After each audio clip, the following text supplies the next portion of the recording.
Welcome, ladies and gentlemen, to an all-new reaction and review.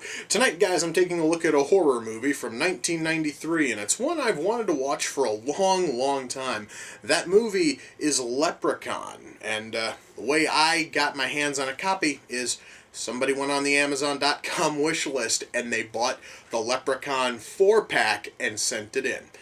And yes, I do plan on watching all 4 of these this month. Now, I kind of thought it would make sense to start with the first one because, well, I'm kind of hoping it's the first in the series in terms of canon and timeline and everything else. Of course, though, the Puppet Master series has already, laughed at me and mocked me for thinking that a movie series goes in the order with which they are numbered. But I'm not going to dwell on that. I really don't know a whole lot about this movie. I know that it's about an evil leprechaun who's looking for his gold, and that the leprechaun in question is played by legendary dwarf actor Warwick Davis. And really, that is all of the knowledge I have. Oh, and according to this, the first one also has Jennifer Aniston. So, we do have that. We have fucking Jennifer Aniston, and we have Warwick Davis playing an evil leprechaun who's looking for his gold, and will probably fuck up anyone who gets between him and said gold.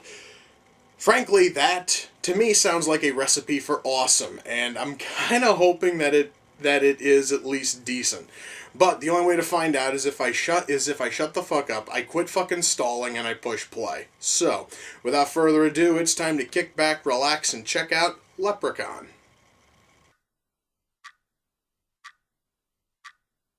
So the only thing which is going to keep this fucking, magical leprechaun in this flimsy, shitty box is a 4-leaf clover left on top of it. At what point were leprechauns weak to 4-leaf clovers? I'm really fucking curious now. Wow.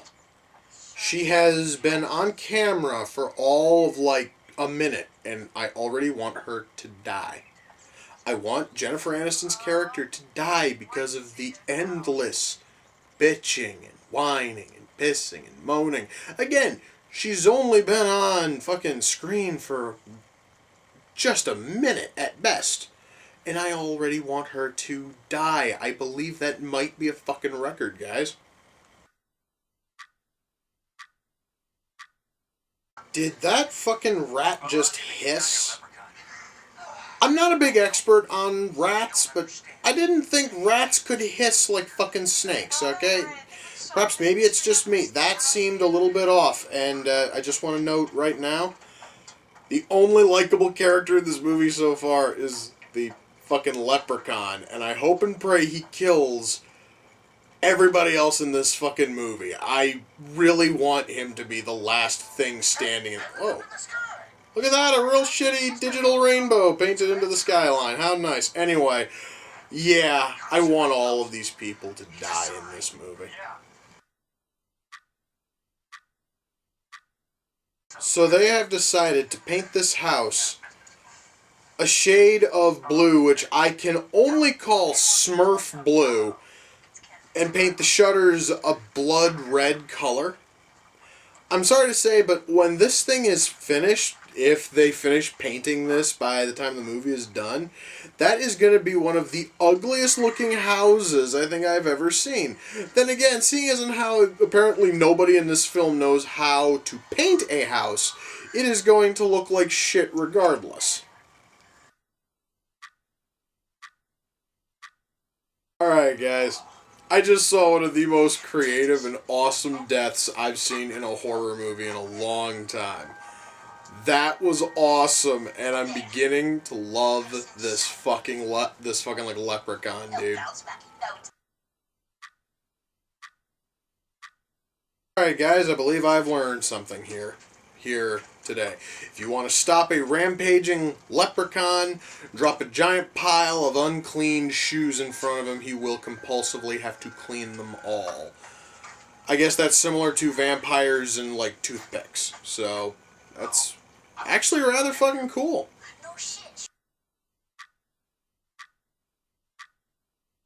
Sure, dude.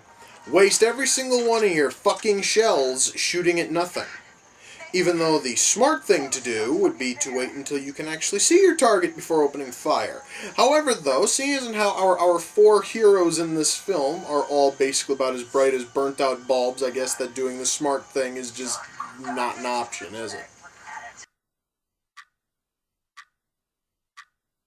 Okay, I have a rather stupid question.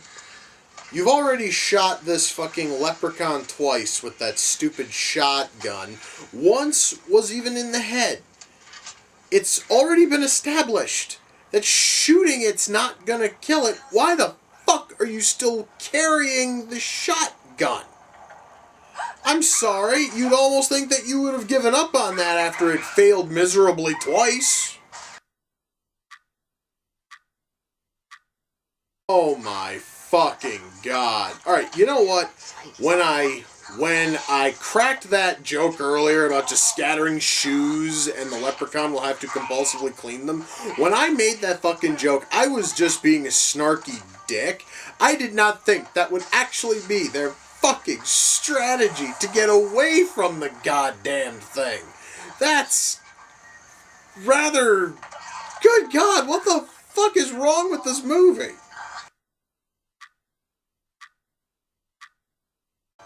Well, guys, that was Leprechaun, and let me get this thing shut off quick. Okay. Wow, alright. I like to start with the writing. You guys might have noticed I sat there and I kind of sort of snarked on a whole lot of the writing in this thing as I was watching it. Well, the thing which is kind of weird, what kind of sucks, is I can't use any of that to fault this movie. And what I mean by that is that, well, a few things are sort of killing me from using that, or sort of killing any argument I'd have to use the writing completely against this movie. Number one, it was a low-budget horror movie from the early 90s, so naturally you should not be expecting Shakespeare going into it, alright? That's point number one. And point number two, they were trying to go for a bit more of a darkly comic angle with a whole lot of the writing. So essentially a whole lot of the problems could easily have been played up for laughs, just so that way you can laugh at the absolute idiocy of our four main characters. Now, I will say that I do feel that this movie did heavily skimp on the humor for a movie that was trying to be a darkly comic horror film. It really does feel almost like a lot of the more humorous bits were like added in like at the last minute. But still, the writing, even, you know, with its faults, is not too bad. The writing here is okay, at least by the standards of early 90s low-budget horror movies. I mean, so frankly, if you are looking for something that's just good but nothing great, then fuck, then you have here, at least in terms of writing, you have something pretty good. Now, acting. The acting was okay. The acting was pretty good, especially considering the fact that, again, the script that they were handed was a little bit flawed. Passable and okay, but still really flawed. So, so yeah, I mean, and plus nobody actually had a character to really work with, because no one in this movie has any kind of real depth outside of the fucking leprechaun, and even then the leprechaun's entire depth is, well, essentially he is looking for his gold. He will kill anybody which gets in his way. If you throw shoes at him, he has to compulsively clean them and shine them the same way that a vampire has to compulsively count toothpicks if you throw them at them. And similar also to vampires, a fucking four-leaf clover has the very same kind of effect on a leprechaun as a cross does to a vampire. I don't totally understand that part of it. Also, the whole thing with the shoes is a little bit sketchy. But mind you, that is it for character depth for anybody in this film, is that the leprechaun's got one fucking weakness, which is shoes, and a four-leaf clover can kill him.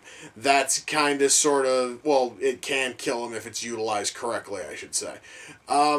So we have that, and that is it for character depth. Everybody else is just there for the sake of being there.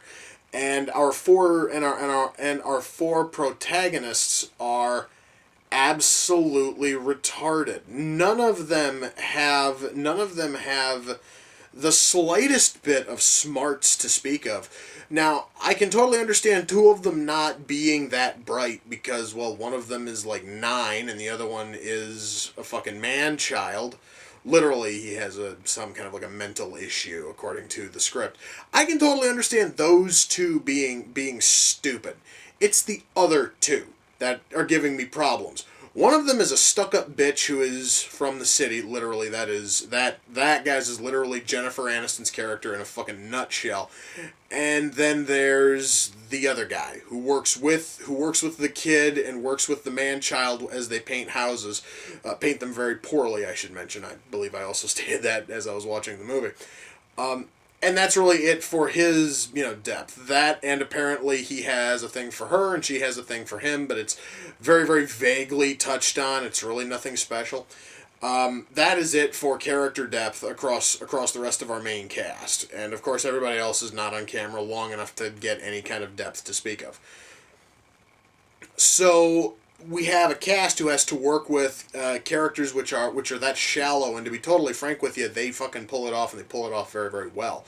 Let's see, I've covered...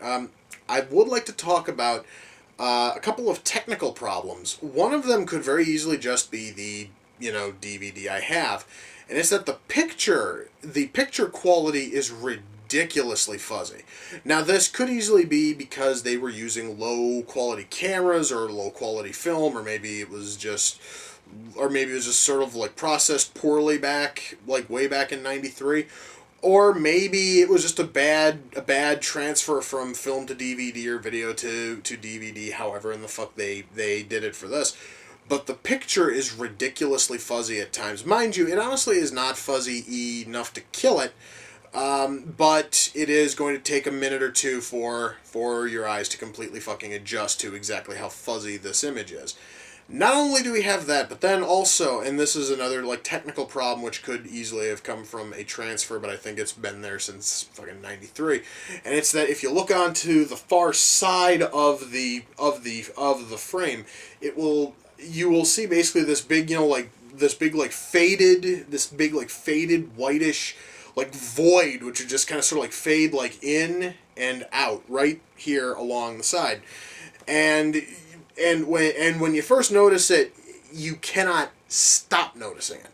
And I kind of picked up on it within the first couple of minutes, and it didn't, it was only there during very darkly lit scenes, or very dark scenes in general. So basically, anything which was set during the day, or which was outdoors, or which was indoors except lit, you really didn't notice that.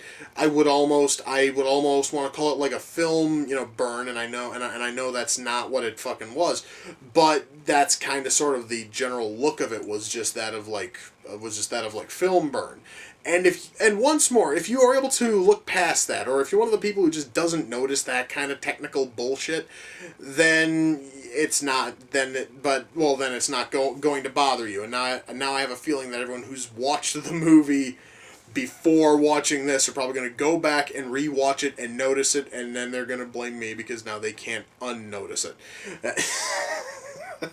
Otherwise, sound here was done very, very well, and the sound mix is good. The fucking soundtrack, or rather the score in this case, is very, very good. Even though it is a little bit bland, it is certainly serviceable for what is being asked here. Lighting here is pretty good. I mean, again, lighting really isn't anything special. Camera work is okay. I really do believe that the biggest problem is just that the writing here is just a little bit lacking, and I believe I can say at least that much without fucking sacrificing the fact that it is supposed to be playing up a lot of this for comedy. The very fact is the script is still lacking. Now, can I recommend it? A little bit. This one here, guys, is not one I would jump out and say everybody has to go out and watch it right fucking now. However, if you ever get the chance, I would highly say go right ahead, check it out, give it a watch. It really isn't too bad, but it also isn't that good either. I am sort of hoping that the sequels are going to improve on that.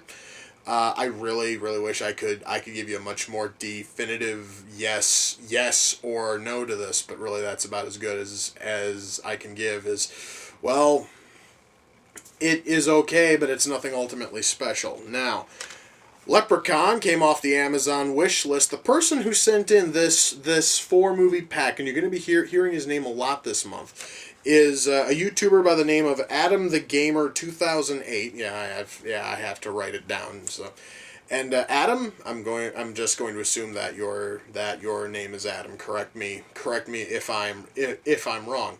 Thanks, dude, because I always wanted to watch these, and now I'm gonna finally set aside some time this month and watch all 4 of these. And if the sequels improve on what the first one has, I might even go and find the other 2 Leprechaun movies and give those things a watch too.